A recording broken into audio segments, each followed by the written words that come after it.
À la une des grandes gueules. Si le docteur Sanchez est déterminé, nous aussi, eux aussi sont déterminés.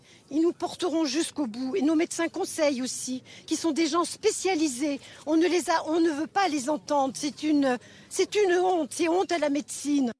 Un moment de Vincent Lambert qui est devenu, au fil des semaines, au fil des mois, une espèce de symbole du débat sur la fin de vie. Et on est sans doute en train de vivre l'épilogue de cette affaire Vincent Lambert avec l'arrêt des soins de cet ancien infirmier qui est dans un état végétatif depuis maintenant plus de 10 ans après un accident de la route. Alors, ce qui pourrait commencer aujourd'hui, c'est l'interruption des soins avec l'arrêt des machines à hydrater et à alimenter, ainsi qu'une sédation qu'on annoncerait contrôlée, profonde et continue. Mais ça pourrait prendre plusieurs jours. Rappelons que cette affaire, en fait, a véritablement commencé, non pas il y a 10 ans, mais depuis 6 ans, en fait. Parce que le 10 avril 2013, le CHU engage un protocole de fin de vie en accord avec son épouse, Rachel, et une partie de sa famille. Vincent Lambert avait, selon ses proches, clairement indiqué avant l'accident de la circulation ne pas souhaiter d'acharnement thérapeutique, mais il n'avait pas laissé de consigne écrite. Et à partir de ça, eh bien, les parents ont engagé un long combat, soutenu par une sœur et un demi-frère, soutenu par l'Église catholique, un long combat qui ont emmené ses parents vers la justice, et la justice avait ordonné de rétablir l'alimentation. Et depuis, donc, on a deux camps en fait qui s'opposent. On a vu des manifestations réclamant la vie pour Vincent Lambert ces derniers jours. Alors, qu'est-ce que vous en pensez? Est-ce qu'il faut effectivement, oui ou non, enfin, est-ce qu'il faut arrêter les soins de Vincent Lambert? Est-ce que vous avez une opinion tranchée là-dessus? 32-16, rmc.fr, Didier Giraud. Écoute, moi, c'est très personnel, mais mon avis, c'est que quelqu'un qui est depuis 10 ans dans un coma profond, qui est Jugé maintenu, irréversible et qui est maintenu artificiellement par des machines en vie, je pense qu'il a le droit à mourir. Mais plus largement, ce débat-là, ce qui pose comme question, en dehors du fait d'arrêter sa vie ou de ne pas arrêter sa vie, je pense qu'il y a un vrai débat là-dessous, c'est quelle est la personne la plus légitime pour décider dans ce genre de cas entre l'épouse et les parents? Parce que le vrai drame de ce truc-là, c'est qu'il y a une famille qui se déchire entre des parents qui veulent le maintenir en vie, une épouse et des cousins qui disent il faut arrêter, quoi. Et je pense que s'il doit y avoir quelque chose qui ressort de ce débat, c'est à un moment donné essayer de définir qui est plus légitime pour donner son avis au médecin quant à l'épouse ou aux parents, parce que des parents, je sais pas comment ça peut être objectif par rapport à la mort d'un enfant, enfin tu vois, c'est quand même particulier cette situation, mais enfin voilà, moi j'ai vraiment beaucoup de questions entre quelle est la parole qui compte entre une épouse et des parents. Moi, David, ça me pose de vraies questions, quoi. En fait, c'est très compliqué. Je pense que c'est la raison pour laquelle ça dure aussi longtemps, parce qu'on a d'un côté la foi, donc qui par définition ne se questionne pas, qui n'est pas rationnelle. C'est ce que les parents évoquent. Et de l'autre côté, on a cette femme. Il faut savoir qu'en France, et la médecine aussi. Le droit ne permet pas de divorcer de quelqu'un qui est dans le coma. Ce qui veut dire que cette femme, elle ne peut pas refaire sa vie. Elle est liée comme une épouse, comme une femme mariée à ce patient qui est quand même dans le coma depuis 10 ans. Donc ça pose cette question-là aussi. On nous parle que des parents et de la médecine, de l'acharnement médical et de la foi des parents. Mais il y a la situation de cette femme qui, depuis 10 ans, ne peut d'une part pas faire le deuil et ne pas refaire sa vie. C'est impossible. Ça veut dire qu'elle a toujours des comptes courants avec son époux. Toutes les actions d'une femme mariée, elle les vit. Donc ça, c'est quelque chose de difficilement supportable pour moi. Nous, dans notre famille, parce qu'effectivement, les 3 religions monothéistes refusent l'euthanasie, même s'il y a des petites nuances, mais de manière générale, ces 3 religions refusent. Nous, dans notre famille, c'est assez singulier. Les gens écrivent. Les gens écrivent ce qu'ils veulent. Ils le donnent dans une enveloppe fermée à une personne de la famille qui sera chargée de l'ouvrir le jour du décès du membre de la famille et d'appliquer à la lettre les choses qui sont écrites. Donc, mais ça va du famille, choix. voilà, les testaments, les testaments de fin de vie ont été faits. Alors, c'est exhaustif. C'est pas le testament qui se fait d'ordinaire chez le notaire. Ouais. C'est tout ce qui relève de l'organisation de la famille, de manière à ce qu'il n'y ait pas de conflit.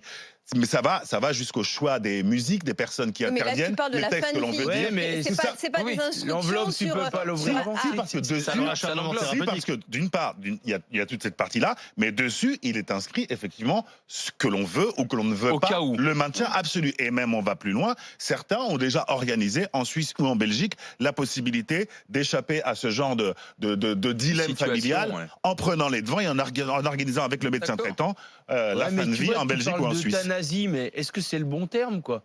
Parce que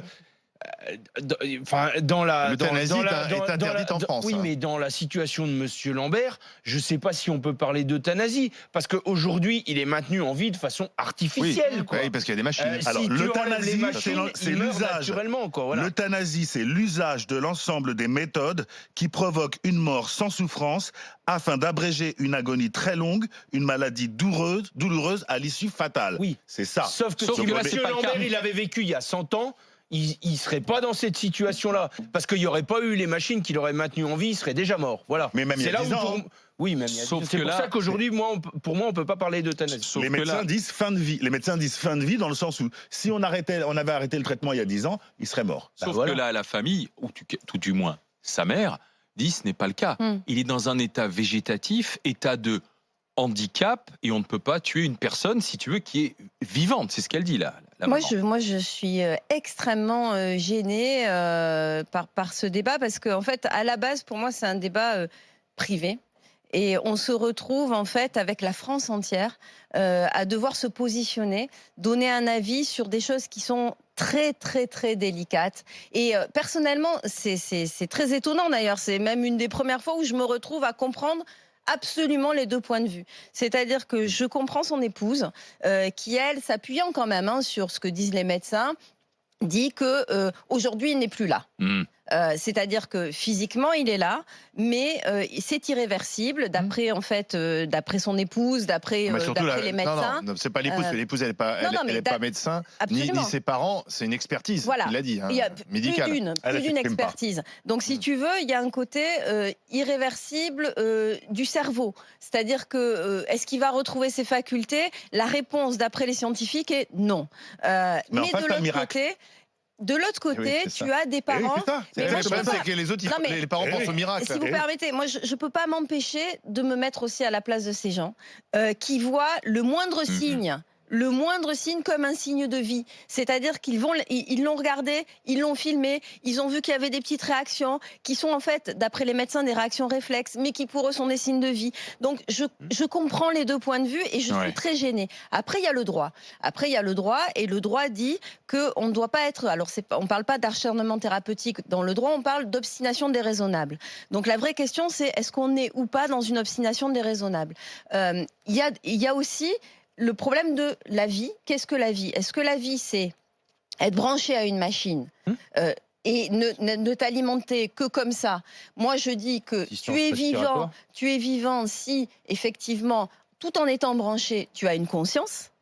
Mais le problème, c'est que là, non seulement il est branché, mais en plus, la conscience, a priori, n'est plus là.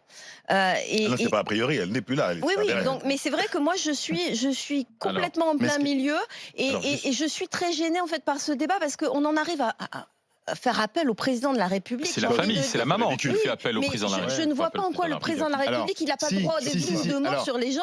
Donc, si tu veux, moi, ça c'est me devenu gêne. un sujet. Ce qui est intéressant, c'est gêné par ça. Suspendre une décision de justice. Ce qui est intéressant, c'est devenu un sujet politique, puisque nous sommes à quelques jours d'un scrutin. J'ai entendu Jordan Bardella, par exemple, prendre fait et cause pour la famille de Vincent, pour les parents. La famille, elle est divisée, mais pour les parents. Donc Bardella, il s'est rangé du côté des parents, et il estime d'ailleurs que Macron pourrait se prononcer, mais je pense que c'est un piège qui tend au président de la République. Est-ce que ça doit être un sujet politique et un peu politicien? C'est là la question. Oui, mais le problème, c'est que les parents, ils font tout pour essayer. Et non. Parce que si tu veux, la fin de vie, c'est une question de législation. Il y a la loi Leonetti. On est parti de la loi Leonetti.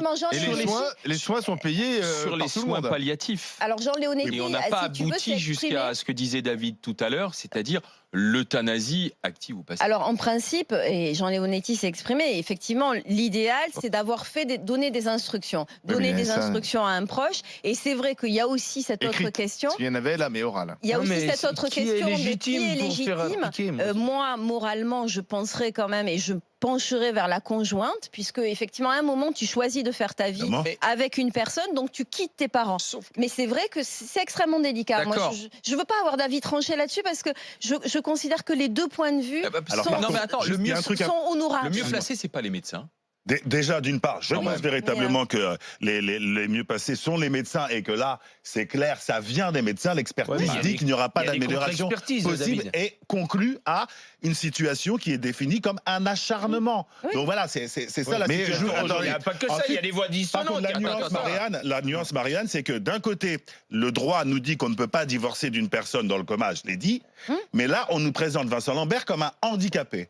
Et le droit permet alors, là, de on- divorcer dans certaines mais il est pas- situations Ouais, je crois pas que ça soit d'un l'enjeu, le handicapé. divorce. Il ne faut pas le voir comme Ouais, un. je Si pense tu veux que le l'enjeu, c'est présenter pas comme, divorce. comme C'est une personne la défense de la handicapée. famille. Oui, mais le présenter mais- comme une personne handicapée, ça voudrait dire qu'en France, on déciderait de tuer C'est des ça. personnes handicapées. C'est ce qu'ils veulent faire valoir. Et en l'occurrence, là, on est au-delà du handicap. Un handicap, c'est quand même quelqu'un qui a une conscience. Pourtant, c'est le terme qui est employé par la C'est le terme qui est employé. Moi, j'ai essayé, Et ils ont de saisi me mettre le- en situation Alors, des deux simplement- parties. Simplement, je voudrais rappeler quand même que en 2013, le CHU engage Oui. un protocole de fin de vie, donc c'est dans le cadre de la loi, Ouais. avec son épouse, une partie de la famille.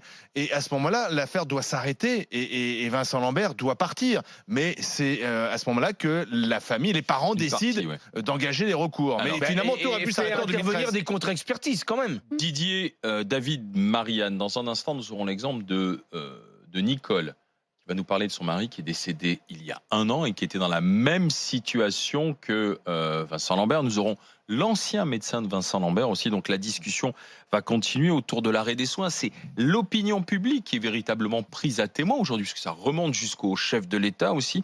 L'arrêt des soins de Vincent Lambert, vous allez nous dire ce que vous en pensez.